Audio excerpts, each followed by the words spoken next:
আফসোসের বিষয় হলো যে একটা হাইওয়ান জানোয়ারের ভিতরে, হিংস্র প্রাণীর ভিতরে তার মনিবকে মানার যোগ্যতা আছে, মাত্রা আছে, কিন্তু আমাদের ভিতরে নাই, নাই আমাদের ভিতরে। দুনিয়ার জমিনে তাকান, আপনার ঘরের কুকুরের দিকে তাকান, ধনী মানুষের ঘরের কুকুরের দিকে তাকান, আপনার প্রতিবেশীর কুকুরের দিকে তাকান। এই কুকুর সারা রাত দাঁড়া দাঁড়া গেটের সামনে পাহারাদারির কাজ করে।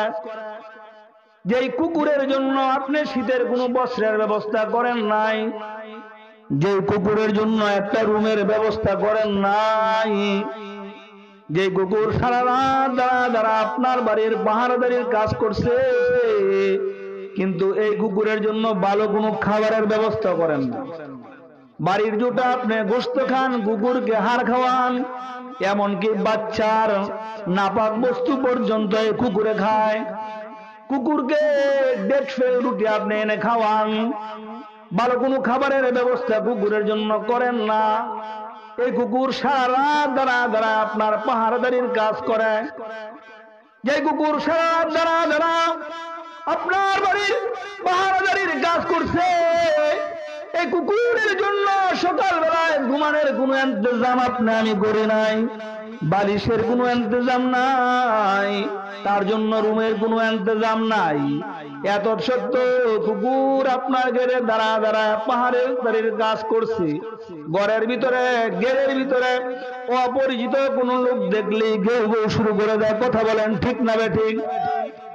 গেউ গেউ করে না?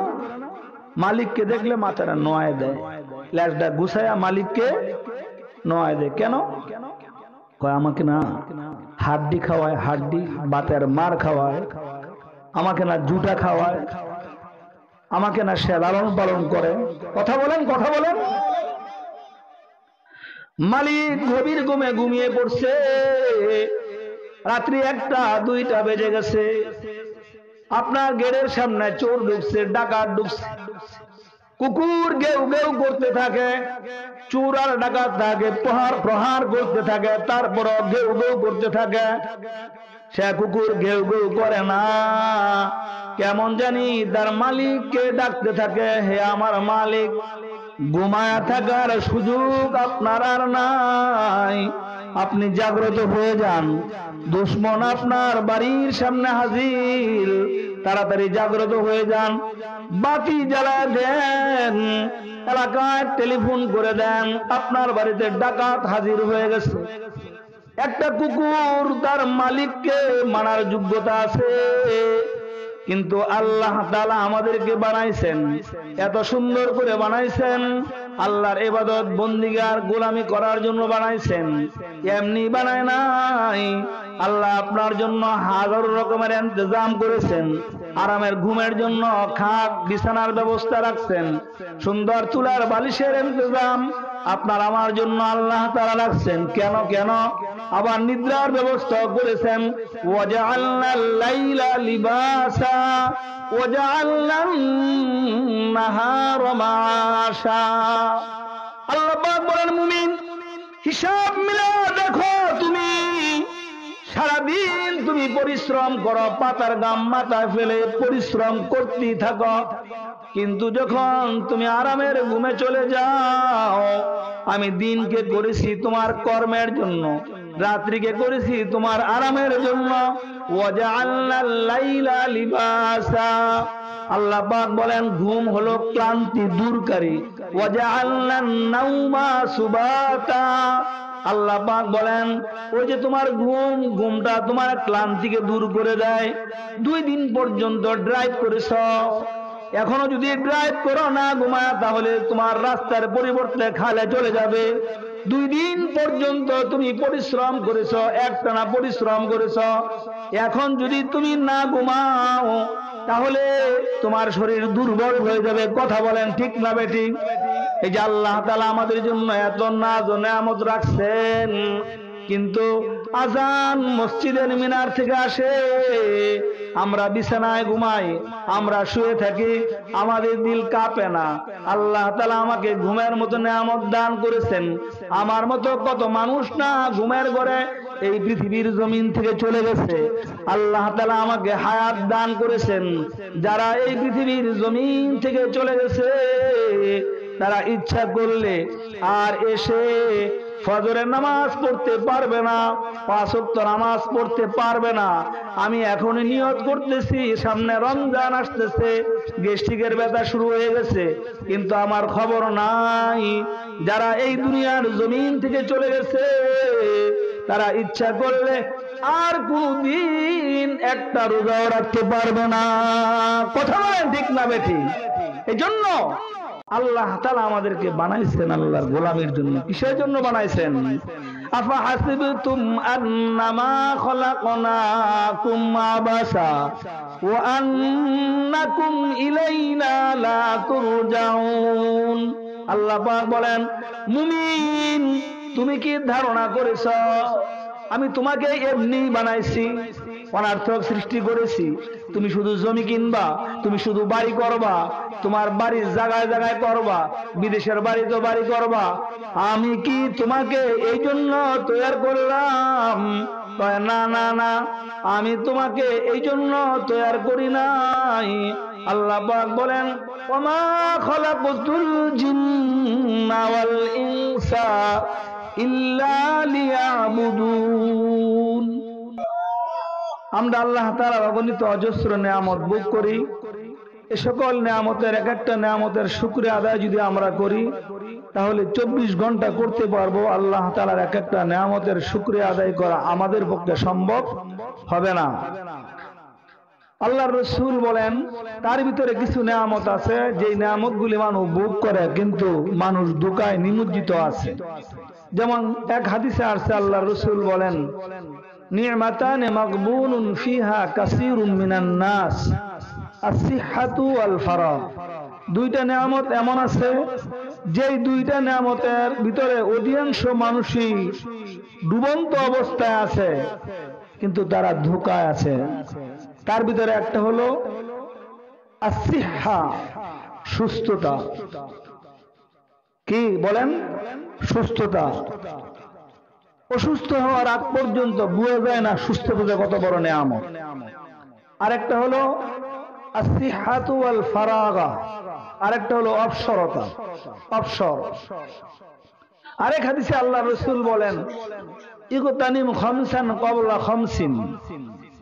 5 জিনিস আসার পূর্বে 5 জিনিসকে গনিমত মনে করো। একটা হলো হায়াতাকা ক্বাবলা মাউতিক, মৃত্যু আসার পূর্বে তুমি তোমার হায়াতকে কি মনে করো? গনিমত মনে করো। ও শাবাবাকা ক্বাবলা হারামিক, এবং তোমার যৌবনকাল বৃদ্ধকালে উপনীত হওয়ার পূর্বে যৌবনকালকে গনিমত মনে করো। আরেকটা হলো যেটা আমি প্রথম হাদিসে বলছি, যে সিহাতাকা ক্বাবলা মারজিক, অসুস্থ হওয়ার পূর্বে সুস্থতাকে গনিমত মনে করো। ও ফারাগাকা ক্বাবলা শুগুলিক, আল্লাহর রাসূল বলেন, এবং ব্যস্ত হওয়ার পূর্বে অবসরতাকে গনিমত মনে করো। অগিনাকা ক্বাবলা ফাকরিক, এবং দরিদ্র হওয়ার পূর্বে তুমি তোমার ধনী যে সম্পদ যা আছে এটাকে গনিমত মনে করো। এই যে আমাদের সময়, আমরা আমাদের সময়গুলি কাটাইতেছি, অবসর সময় চলে যাচ্ছে। সুস্থ অবস্থায় সুস্থ আর অসুস্থ, অবসর আর ব্যস্ত দেওয়ার মালিক কে? জোরে বলেন। আল্লাহ। সবকিছুর মালিক কে? হাসপাতালে বেড়ে গেলে বোঝা যায় সুস্থতা যে কত বড় নেয়ামত। কারো পা ভেঙে গেছে, কারো হাড় ভেঙে গেছে, হাত ভেঙে গেছে, কারো মাথায় আঘাত পাইছে, গাড়ির দুর্ঘটনা ঘটছে। অসুস্থ হইলে বোঝা যায় সুস্থতা যে কত বড় নেয়ামত। হাসপাতালের বেডে কাতরায় আর বলে, আল্লাহ যদি আমাকে সুস্থ রাখতো তাহলে 5 ওয়াক্ত নামাজ মসজিদে গিয়ে জামাতের সাথে পড়তাম। কথা বলেন ঠিক না বেঠিক? কিন্তু আমাদের কাছে কি সেই সুস্থতার কদর আছে? যদি আমাদের কাছে এই কদর থাকতো যে আল্লাহ তাআলা আমাকে সুস্থ রাখছেন, শুধু কি সুস্থ রাখছেন, আল্লাহ তাআলা আমাকে সৃষ্টিও করেছেন। একটা মানুষ যদি খেয়াল করে যে আমাদের অস্তিত্ব কোথায়, অস্তিত্ব কোথায়, আমরা যে আল্লাহ পাকের গোলামি করি না, ইবাদত বন্দেগী করি না, যথার্থভাবে আল্লাহর হুকুমগুলি মানি না, কিন্তু আমার অস্তিত্ব কোথায়? আমি যদি আমার অস্তিত্বের দিকে তাকাই তাহলে আমি দেখতে পাই আমার অস্তিত্ব হচ্ছে এক ফোঁটা নাপাক পানি। কথা বলেন ঠিক না বেটি? আমি যত বড় বাহাদুরি হই না কেন, আমি যত সুন্দর অবয়বের মালিকই হই না কেন, আমার অনেক দাপট থাকতে পারে, কিন্তু আমি ইতিহাস, আমি আমার গভীরভাবে তাকাইলে দেখতে পাই আমার শুরু হলো এক ফোঁটা নাপাক পানি, এক ফোঁটা নাপাক পানি, আর আমার শেষ হলো দুর্গন্ধযুক্ত একটা মরা লাশ। যে লাশ রূহটা বের হয়ে চলে গেলে 2 দিন কোন সন্তান তার ঘরের ভিতরে রাখে না, দুর্গন্ধ হয়ে যায়। কিন্তু এক ফোঁটা নাপাক পানি থেকে আল্লাহ তাআলা আমাকে সুন্দর করে বানাইছেন। কেমনে বানাইছেন সকলেই আমরা জানি, কিভাবে বানাইছেন। আল্লাহ পাক বলেন, ওয়ালাকাদ খালাকনাল ইনসানা মিন সুলালাতিন মিন তিন। আল্লাহ পাক বলেন, মুমিন খেয়াল করে দেখো নাই যে আমি আল্লাহ তোমাকে কেমন করে বানাইলাম। এই দুনিয়ার জমিনে তুমি ফলমূলের সঙ্গে মিশ্রণ ছিলা, তুমি গাছপালা তরুলতার সাথে সংমিশ্রণে তুমি ছিলা। আমি আল্লাহ তাআলা তোমাকে ওই মাটি থেকে ফল বের করে, শস্য এগুলি উৎপাদন করে, এগুলি খাওয়ার পরে রক্ত হইছে। এখান থেকে আমি আল্লাহ রক্তে পরিণত করলাম, এই রক্তকে আবার বীর্যের নুতফায় পরিণত করে আল্লাহ পাক বলেন, সুম্মা জাআলনাহু নুতফাতান ফি করারিম মাকিন। মুমিন তুমি খেয়াল করে দেখো, তুমি ছিলা বটে মাটির সঙ্গে মিশ্রিত, কিন্তু আমি আল্লাহ রব্বুল আলামিন তোমাকে নুতফার আকার ধারণ করে তোমার মায়ের পেটে সংরক্ষিত আধারে আমি সংরক্ষণ করেছিলাম। এখানে তুমি দীর্ঘদিন পর্যন্ত ছিলা।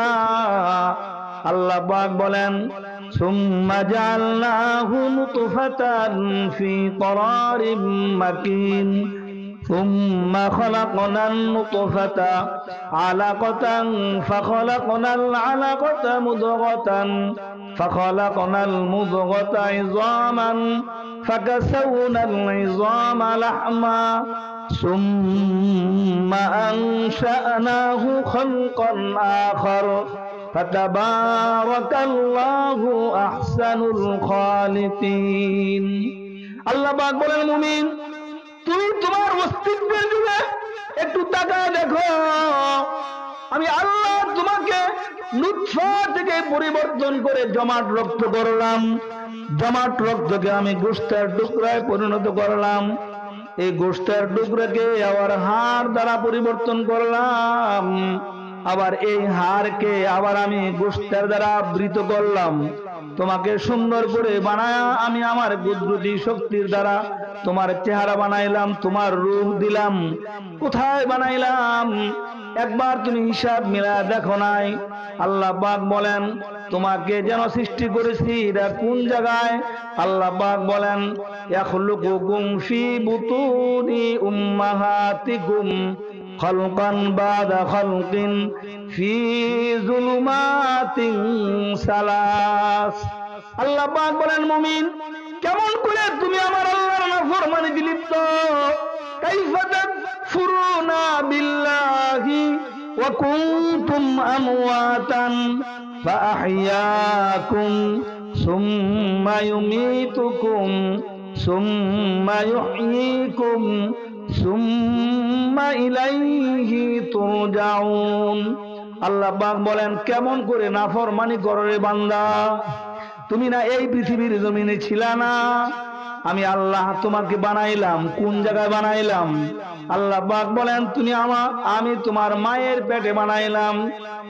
মায়ের পেট এমন এক জায়গা যেখানে টর্চ লাইটের আলো নাই, যেখানে বিদ্যুতের কোনো আলো নাই, যেখানে সূর্যের কোনো আলো নাই। এই দুনিয়ার জমিনে যদি আপনি কোনো বিজ্ঞানী, কোনো ইঞ্জিনিয়ার, কোনো মানুষের দিকে যদি তাকান, তাহলে আমরা দেখতে পাই এই দুনিয়ার জমিনের কোনো মানুষ আলো ছাড়া কোনো জিনিস তৈরি করতে পারে না। কিন্তু মুমিন হিসাব মিলায় দেখো, আমি আল্লাহ তাআলা তোমাকে কোন জায়গায় বানাইলাম, যে জায়গার ভিতরে কোনো পৃথিবীর কোনো কর্তৃত্ব চলে না। আমি আল্লাহ তোমাকে ওই জায়গায় বানাইলাম। ইয়াখলুকুকুম ফি বুতুনি উম্মাহাতিকুম খালকান বাদা খালকিন ফি যুলুমাতিন সালাস। আল্লাহ পাক বলেন, আমি তোমাকে মায়ের এই তিন অন্ধকারে সৃষ্টি করেছি। একটা হলো জরায়ুর অন্ধকার, আরেকটা হলো যে পেটের অন্ধকার, গোশতের অন্ধকার, আরেকটা হলো চামড়ার অন্ধকার। এই অন্ধকারে আল্লাহ তাআলা আপনাকে আমাকে সৃষ্টি করেছেন। এই যে সৃষ্টি করেছেন, কিন্তু সবচেয়ে দামি করে বানাইছেন। এর চেয়ে দামি কোনো মাখলুক আল্লাহ তাআলা দুনিয়াতে প্রেরণ করে নাই। কিন্তু আমাদেরকে প্রেরণ করছেন কেন? জোরে বলেন, কেন? কেন? আল্লাহর ইবাদত বন্দেগী আর গোলামি করার জন্য। আফসোসের বিষয় হলো, আফসোসের বিষয় হলো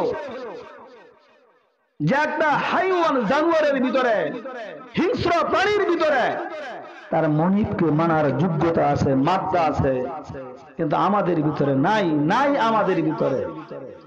দুনিয়ার জমিনে তাকান, আপনার ঘরের কুকুরের দিকে তাকান, ধনী মানুষের ঘরের কুকুরের দিকে তাকান, আপনার প্রতিবেশীর কুকুরের দিকে তাকান।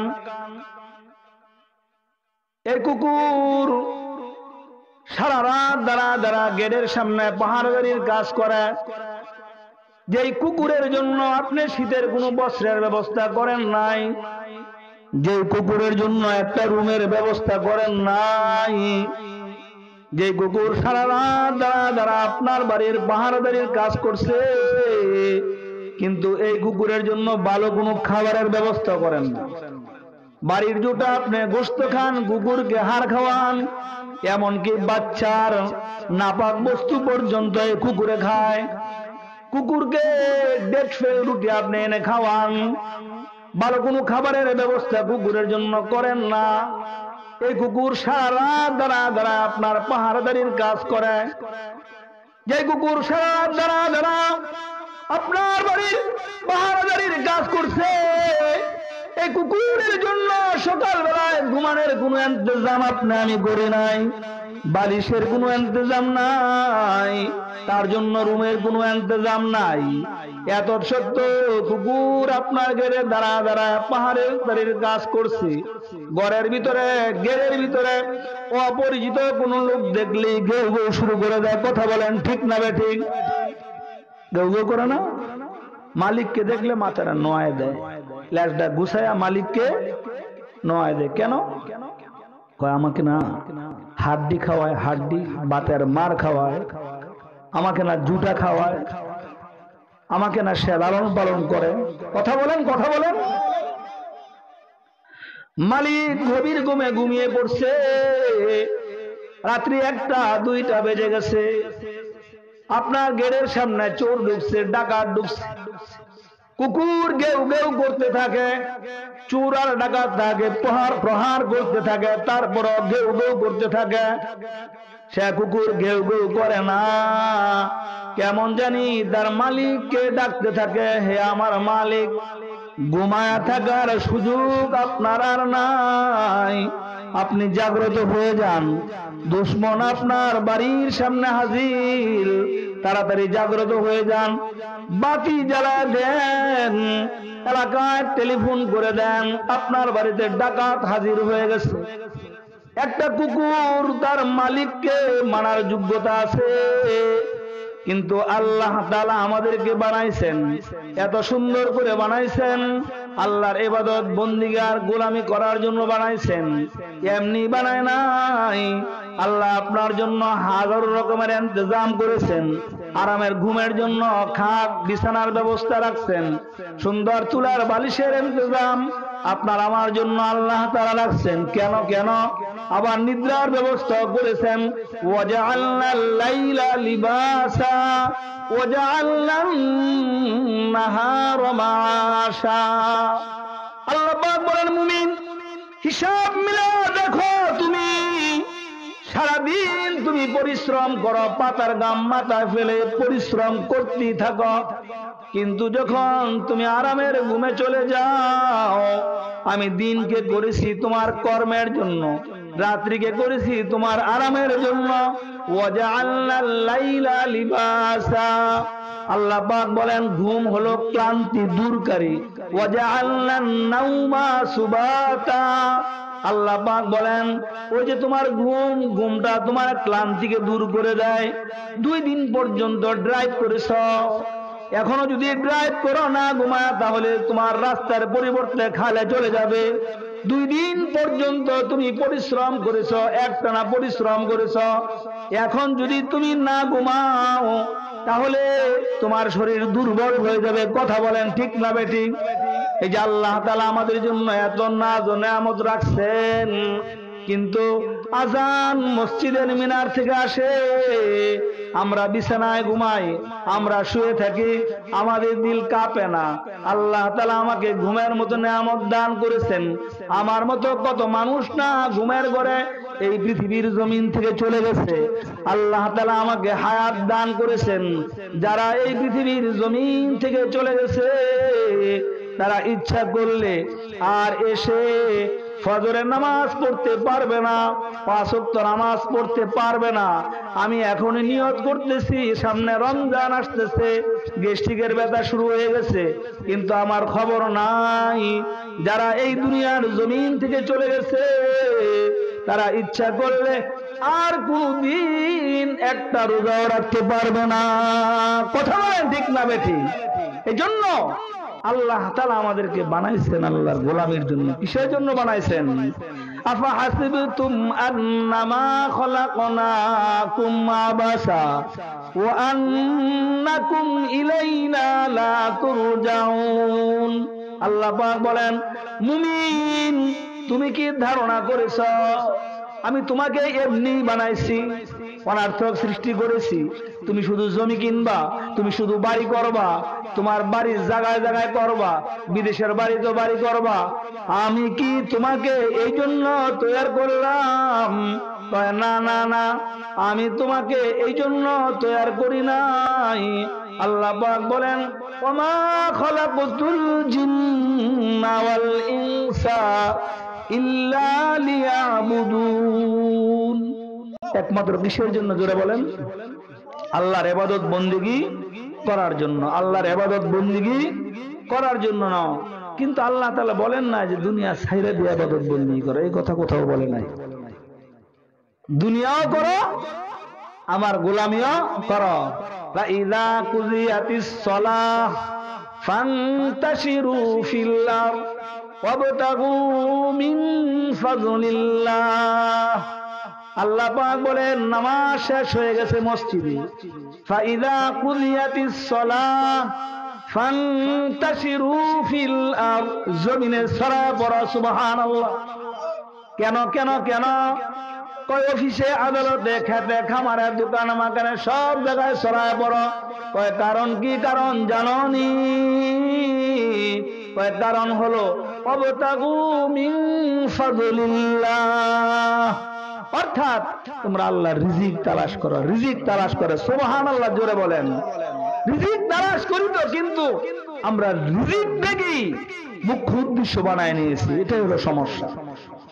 কথা বুঝতেছেন? রিজিক আমাদের লাগবে, রিজিক আমাদের লাগবে, কিন্তু এই রিজিক সবসময় দিলে ঢুকানো যাবে না, দিলে ঢুকানো যাবে না। কারণ রিজিক ছাড়া, দুনিয়া ছাড়া, দুনিয়ার আসবাব ছাড়া আমাদের পক্ষে চলা সম্ভব নয়। কিন্তু দুনিয়াটাকে দেখতে হবে। আমি আমার আলোচনা যাইতেছি, একটা উদাহরণ দিয়ে তারপরে যাই। দুনিয়াটাকে দেখতে হবে বাথরুমের ন্যায়, বাথরুমের ন্যায়। কিসের ন্যায়? জোরে বলেন। বাথরুমটা কি বাড়ির জন্য অনেক জরুরি না? মনে করেন একজনের সুন্দর একটা বাড়ি নির্মাণ করেছে, কিন্তু এই বাড়িতে বাথরুম নাই। কথা বলেন। এই বাড়িতে বাথরুম নাই। আপনি যদি কোনো গরিব মানুষকেও বলেন বাড়িটা অনেক সুন্দর করে নির্মাণ করা হয়েছে, অনেক টাইলস দিয়ে তৈরি করা হয়েছে, রুমের কোয়ালিটিও ভালো, বিল্ডিং এর কোয়ালিটিও ভালো, কিন্তু বাথরুম নাই। আমার মনে হয় কোন গরিব মানুষকে যদি ফ্রি দেওয়া হয়, কোন গরিব মানুষ পর্যন্ত ফ্রিও এই বাড়ি থাকবে না, এই বাড়িতে থাকবে না। আমাকে হয়তো 5 মিনিট আগে জানান, 10 মিনিট আগে জানান, জানাই দেন, ঠিক আছে? জি ইনশাআল্লাহ। আলহামদুলিল্লাহ বলে আলহামদুলিল্লাহ, আমাদের কাঙ্ক্ষিত মেহমান তিনি চলে আসছেন, আলহামদুলিল্লাহ বলি। যারা দোকান মাকানে রাস্তাঘাটে বসা, আমি অনুরোধ করব আমাদের মুরব্বীদের জন্য আমরা দিল খুলে বয়ান শুনে আমাদের মুরব্বীদের জন্য দোয়া করব ইনশাআল্লাহ, ইনশাআল্লাহ বলি। কারণ এই দোয়ার উসিলায় হয়তো পারে যারা পৃথিবীর জমিন থেকে চলে গেছে তাদের কবরের আযাব বন্ধ হয়ে তাদের কবরগুলি কি কিয়ামত পর্যন্ত জান্নাতের বাগান হয়ে যেতে পারে। এই জন্য আমরা যারা আছি কেউ যাব না, এবং মাইকের আওয়াজ যাদের কান পর্যন্ত বসতেছে আপনারাও আসার চেষ্টা করেন। আল্লাহ পাক আমল করার তৌফিক দান করুক। যার যেই কথাটা বলতেছিলাম যে বাথরুম ছাড়া এই বাড়ির কোনো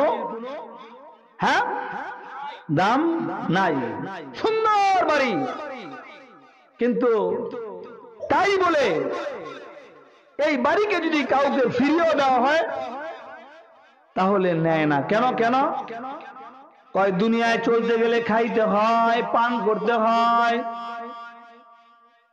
দুনিয়ার জমিনে যদি বান্দায় খায়, পান করে, প্রস্রাবের প্রয়োজন হয়, বাথরুমের প্রয়োজন হয়।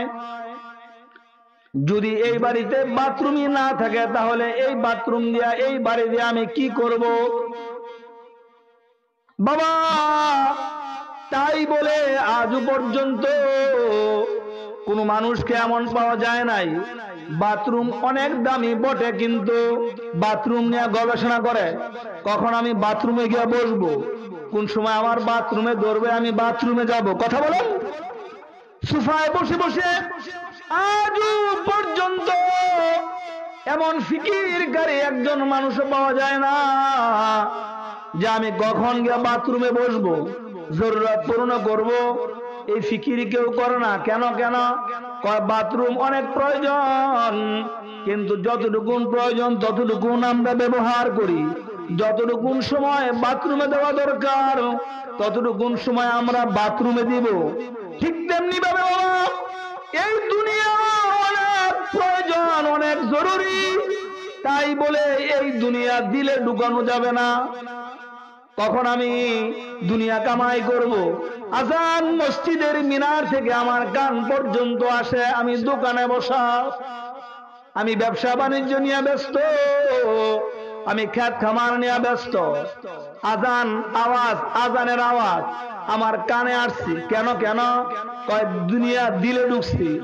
যদি দুনিয়া, এই দুনিয়া যদি আমার দিলে ঢুকে যায় তাহলে মনে রাখতে হবে আখিরাত বরবাদ, আখিরাত বরবাদ। ওয়া আসারাল হায়াতাদ দুনিয়া ফাইন্নাল জাহিমা হিয়াল মাওয়া। আল্লাহ পাক বলেন দুনিয়া তুমি প্রাধান্য দিবা তো মনে রাখবা, তুমি যদি দুনিয়া প্রাধান্য দাও ফাইন্নাল জাহিমা হিয়াল মাওয়া, মনে রাখবা আল্লাহ কয় দুনিয়াকে যদি তুমি বেশি প্রাধান্য দাও তাহলে তোমার ঠিকানা হবে জাহান্নাম। নাউজুবিল্লাহ, জোরে বলেন। জাহান্নাম কি বাবা আমরা সহ্য করতে পারবো? জাহান্নামের 1 মিনিটের আগুনকে আমরা সহ্য করতে পারবো? জাহান্নামের নিম্নমানের আযাবকে আমরা সহ্য করতে পারবো? যদি আমরা জাহান্নামের সবচেয়ে নিম্নমানের আযাবের কথা আমরা শুনি তাহলে পেরেশান হয়ে যেতে হয়। যেমন আল্লাহর রাসূল বলেন সবচেয়ে নিম্নমানের আযাব যাকে প্রদান করা হবে তার সম্পর্কে আল্লাহর রাসূল বলেন ক্বালা রাসূলুল্লাহি সাল্লাল্লাহু আলাইহি ওয়াসাল্লাম ইন্না আহওয়ানা আহলিন নার মান লাহু নালানে শিরাকান মিন নারি ইয়াগলি মিনহুমা দিমাগুহু কামা ইয়াগলিল মিরজাল মা ইউরা আন্না আহাদান আশাদ্দু মিনহু আযাবা ওয়া ইন্নাহু লা আহওয়ানুহুম আযাবা। আল্লাহর রাসূল বলেন ময়দানে মাশরে সবচেয়ে নিম্নমানের আযাব জাহান্নামে যাকে প্রদান করা হবে শুধুই মাত্র এক জোড়া আগুনের স্যান্ডেল পায়ে পরিধান করা দেওয়া হবে। দুনিয়ার জমিনে গ্যাসের চুলায় আগুন দিয়ে দিলে, পানি আর চাল দেখে আগুন দিয়ে দিলে কিছুক্ষণ পরে যেরকম মাথা কিছুক্ষণ পরে যেরকম এই যে পাতিলের উপর টকবক টকবক করতে থাকে, আল্লাহর রাসূল বলেন এক জোড়া আগুনের স্যান্ডেল পায়ে পরিধান করে দেওয়া হবে। এই কারণে তার মাথার মগজগুলি টকবক করতে থাকবে। সে মনে মনে ভাববে জাহান্নামের ভিতরে মনে হয় যেন এর চেয়ে কঠিনতর আযাব আর কাউকে প্রদান করা হয় নাই। আল্লাহর রাসূল বলেন না না না, ওয়া ইন্নাহু লাহওয়ানুহুম আযাবা, এটা হবে জাহান্নামের ভিতরে সবচেয়ে নিম্নমানের আযাব। এটা হবে কি, জোরে বলেন, জাহান্নামের ভিতরে সবচেয়ে নিম্নমানের আযাব। অতএব দুনিয়া আমরা কামাই করব, আখিরাত ছেড়ে দিয়ে নয়। ইনশাআল্লাহ বলি ইনশাআল্লাহ। আমরা আখিরাতকে প্রাধান্য দেব। আল্লাহ তাআলা আমাদেরকে তো এই দুনিয়াতে প্রেরণ করেছেন জান্নাত দেওয়ার জন্য। আলমে আরো ছিলাম, মায়ের পেটে আছি, মায়ের পেট থেকে আল্লাহ দুনিয়াতে প্রেরণ করছে। কেন? যেন এই দুনিয়ার জমিন থেকে আমরা আখিরাত কামাই করতে পারি, জান্নাত কামাই করতে পারি। জোরে বলেন সুবহানাল্লাহ। কিন্তু দুনিয়ার দিকে মায়েল হয়ে, দুনিয়ার দিকে দাবিত হয়ে, দুনিয়ার চাকচক্যের দিকে তাকায়া তাকায়া আমাল হায়াতুদ দুনিয়া ইল্লা মাতাউল গুরুর, এই যে ধোঁকার দুনিয়ার ভিতরে আমরা দাবিত হয়ে দুনিয়ামুখী হয়ে গেছি। এই জন্য আল্লাহ তাআলা কোরআনে কারিমে আবার জায়গায় জায়গায় আপনাকে আমাকে সতর্ক করেছেন। সুবহানাল্লাহ, জোরে বলেন। আমি যে আয়াতে কারিমা আপনাদের সম্মুখে তেলাওয়াত করেছি, আল্লাহ পাক বলেন মুমিন ভয় করো ওই দিনকে যেই দিন তুমি আল্লাহর সামনে দাঁড়াবে। কথা বুঝতেছেন? এই ঈমান আমাদের আছে আছে আছে। কেন আছে? আমরা বিশ্বাস করি লা ইলাহা ইল্লাল্লাহ মুহাম্মাদুর রাসূলুল্লাহ। আমরা বিশ্বাস করি ওয়াল বাসি বাদাল মাউত। আরে অর্থ বুঝেন না, আমি সবই পড়ি নাই, যেহেতু হযরত চলে আসছেন শুধু একটা পড়তেছি, শেষেরটা কি ওয়াল বাসি বাদাল মাউত। মৃত্যুর পরে আল্লাহর সামনে আমাদেরকে দাঁড়াইতেই হবে। এটাই আমাদের কি ঈমান, এটাই আমাদের বিশ্বাস। তাই আল্লাহ তাআলা দুনিয়ার চাকচক্যের দিকে তাকায় আমরা যেন ধোঁকায় না পড়ি, আল্লাহ আমাদেরকে আবার সতর্ক করেছেন। আল্লাহ পাক বলেন ওয়াত্তাকু ইয়াওমান তুরজাউনা ফীহি ইলাল্লাহ। আল্লাহ পাক বলেন ভয় করো ওই দিনকে যেই দিন তুমি আল্লাহর সামনে দাঁড়াবে। আদালতের চেয়ারে আল্লাহ তাআলা থাকবেন। আল্লাহ পাক অন্যত্র বলেছেন আল মুলকু ইয়াউমা ইযিনিল হাক্কু লিররহমান ওয়া কানা ইয়াওমান আলাল কাফিরিনা আসীরা। আল মুলকু ইয়াউমা ইযিল লিল্লাহ ইয়াহকুমু বাইনাহুম। আল্লাহ পাক বলেন হাসরের কঠিন ময়দানে আদালতের চেয়ারে আল্লাহ বসবে।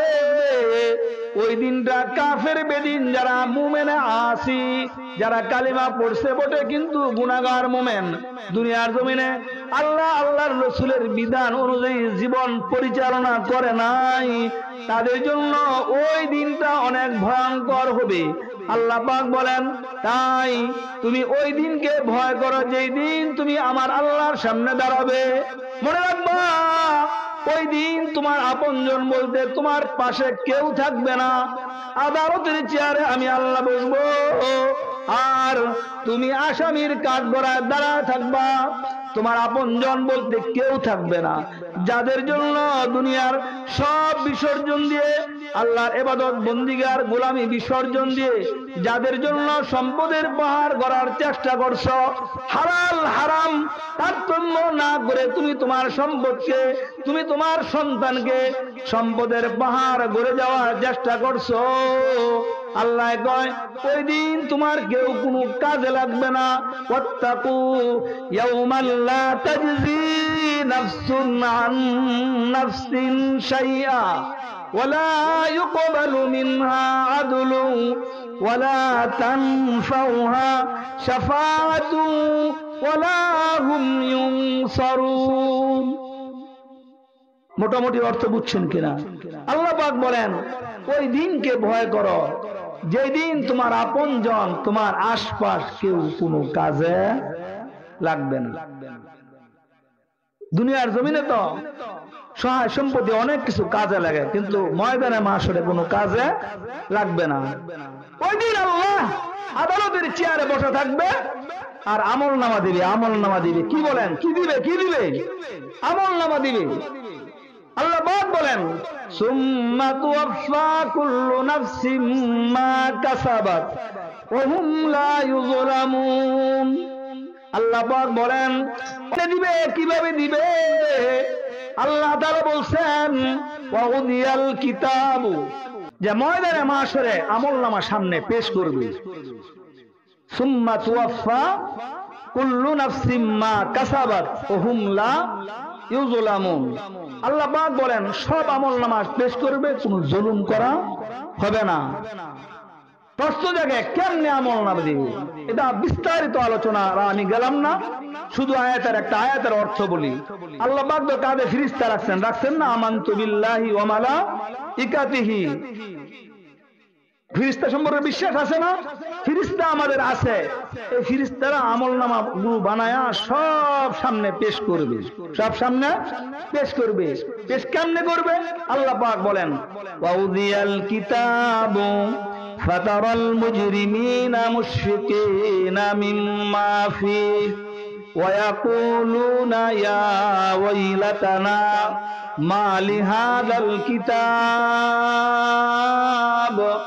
লা ইউগাদিরু সগীরাতান ওয়ালা কাবীরাতান ইল্লা আহসাহা ওয়া ওয়াজাদু মা আমিলু হাযিরা ওয়ালা ইয়াযলিমু রাব্বুকা আহাদা। আল্লাহ পাক বলেন হাসরের কঠিন ময়দানে কিতাব আকারে যখন আপনার আমার সামনে আমলনামাগুলি পেশ করবে, ও অপরাধীরা ভীত সন্ত্রস্ত হয়ে বলতে থাকবে ইয়া ওয়াইলাতানা, হায় আফসোস, এটা কেমন আমলনামা। একাগ্র চিত্তে একা একা, দুনিয়ার কেউ ছিল না, আমি ফেসবুকের গুনাহ করেছিলাম, দুনিয়ার কেউ ছিল না, আমি ইউটিউবের গুনাহ করেছিলাম, এই সব গুনাহ দেখে আমার চোখের সামনে এটা কেমন আমলনামা। ছোট ছুটে নাই, বড় ছুটে নাই, কোন আমলনামা কোন ন্যাক ছুটে নাই, গুনাহ ছুটে নাই। এমন ভাবে আফসোস করে করে ভীত সন্ত্রস্ত হয়ে আল্লাহর দরবারে প্রার্থনা করবে। আল্লাহ পাক ওই দিন আমলনামাগুলি সামনে পেশ করে আল্লাহ পাক বলবেন ইকরা কিতাবাকা কাফা বিনাফসিকাল ইয়াউমা আলাইকা হাসিবা। এরকম ভাবে সব আমলনামা সামনে পেশ করার পরে আল্লাহ পাক বলবেন পাঠ করো, দেখো তুমি জান্নাতের উপযোগী না তুমি জাহান্নামের উপযোগী। আদালতের চেয়ারে আমি আল্লাহ সিদ্ধান্ত আমি আল্লাহ দিব, তুমি শুধু দেখো। তোমার আমলনামাগুলো আমি সংরক্ষণ করে, মেমোরি কার্ডের সংরক্ষণ তুমি বুঝলা, পিতলের ভিতরে 64 জিবি মেমোরি কার্ড তুমি বুঝলা, কিন্তু আমার নিযুক্ত ফেরেশতারা তোমার সব আমলনামা এগুলি যে লিপিবদ্ধ করতেছে এগুলি বুঝো নাই। এই যে পাঠ করো, যখন পাঠ করবো সিদ্ধান্তের মালিক আমি আল্লাহ, দেখো তুমি জান্নাতের উপযোগী না তুমি জাহান্নামের উপযোগী। অতএব একদিন তো আমলনামা আমাদের সামনে আসবে, ঠিক না? প্রত্যেকটা দিন শুয়ে শুয়ে, আজকেও শুয়ে শুয়ে চিন্তা করি যে পায়ের চুল থেকে নিয়ে পায়ের নখ পর্যন্ত সবগুলি হলো আল্লাহ তাআলার নাজ ও নেয়ামত। এই নাজ ও নেয়ামত দিয়া ঘুমের ঘরে আসছি তো, এটাও আল্লাহ তাআলার নেয়ামত। সারাদিন কতটুকু আমি নেক কাজ করেছি আর কতটুকু গুনার কাজ করেছি। নিয়ত করি জীবনে কোনোদিন নেক কাজ ছাড়বো না, ইনশাআল্লাহ বলি ইনশাআল্লাহ, এবং গুনার কাজ করবো না, ইনশাআল্লাহ বলি ইনশাআল্লাহ বলি। আল্লাহ রসুলের তরিকায় যথার্থভাবে আমল করার চেষ্টা করব। আল্লাহ আমাদেরকে বুঝার আমল করার তৌফিক দান করুক। সকলে বলেন আমিন। ওয়া আখিরু দাওয়ানা আনিল